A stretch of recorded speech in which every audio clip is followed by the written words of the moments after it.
Kalinga 2 hours 2 minutes run టైంతో థియేటర్లో release అయిన ఈ మూవీ ఓవరాల్గా సెకండ్ హాఫ్ కొంచెం స్లో ఉన్నప్పటికీ బాగానే అనిపించింది గైస్.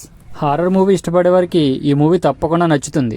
బేసిక్గా స్టోరీ లైన్ ఏంటంటే, కళింగ ఊరిలో పొలిమేర దాటిన బయటికి వెళ్ళిన వాళ్ళు ఎవ్వరూ ప్రాణాలతో రారు. అలాంటి ఒక ఊరిలో లింగా అనే కుర్రాడు తను ప్రేమించిన అమ్మాయి కోసం ఊరి దాటి బయటికి వెళ్తాడు. ఆ తర్వాత ఏమైంది అన్నదే మిగతా స్టోరీ లైన్. ఇంకా హీరోగా డైరెక్టర్గా ధ్రువవాయు గారు బాగానే చేశారని చెప్పాలి. ఇంక ఈ మూవీ ఫ్యామిలీతో చూడొచ్చు. అంటే అడల్ట్ సీన్స్ అయితే ఏమీ లేవు, కానీ హీరోయిన్ వేసే డ్రెస్సెస్ రొమాంటిక్గా ఉంటాయి.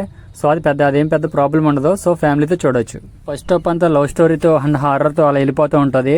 అండ్ ఇంటర్వెల్ దగ్గర ఒక ట్విస్ట్ వస్తుంది. ఆ ట్విస్ట్ అయితే చాలా బాగుంది. ఇంకా సెకండ్ హాఫ్లో అడవిలోకి వెళ్ళిన వాళ్ళు ఏమవుతున్నారు, అసలు పొలిమేర దాటితే ఏమవుతుంది అని కంక్లూజన్ ఇస్తూ సెకండ్ హాఫ్ ముగుస్తుంది. ఇంకా అసుర బక్సి పాయింట్ అయితే కొత్తగా అనిపించింది. ఇంకా క్లైమాక్స్ 10 minutes అయితే నెక్స్ట్ లెవెల్గా ఉంది. ఇంకా హారర్ కూడా భయపెట్టే విధంగానే వెళ్ళింది. ఇంకా థ్రిల్లింగ్ కూడా బాగానే అనిపిస్తుంది. నెక్స్ట్ ఏం జరుగుతుంది అని ఇంట్రెస్ట్ గానే ఉంటుంది మూవీ అంతా. ఇంకా యాక్టింగ్ విషయానికి వస్తే హీరోగా డైరెక్టర్గా ధ్రువవాయు గారు న్యాయం చేశారు. ఇంకా లింగా క్యారెక్టర్గా తన నటనతో బాగా మెప్పించారు. ఇంకా హీరోయిన్ ప్రజ్ఞానయ్య తన గ్లామర్తో బాగా మెప్పించింది. ఇంకా సాంగ్స్ అండ్ బ్యాక్గ్రౌండ్ మ్యూజిక్ విషయానికి వస్తే సాంగ్స్ పెద్దగా ఏం నచ్చలేదు, కానీ బ్యాక్గ్రౌండ్ మ్యూజిక్ ప్రతి సీన్ ఎలివేట్ చేస్తూ బాగానే అనిపించింది. భయపెట్టే విధంగానే ఉంది హారర్ సీన్స్లో.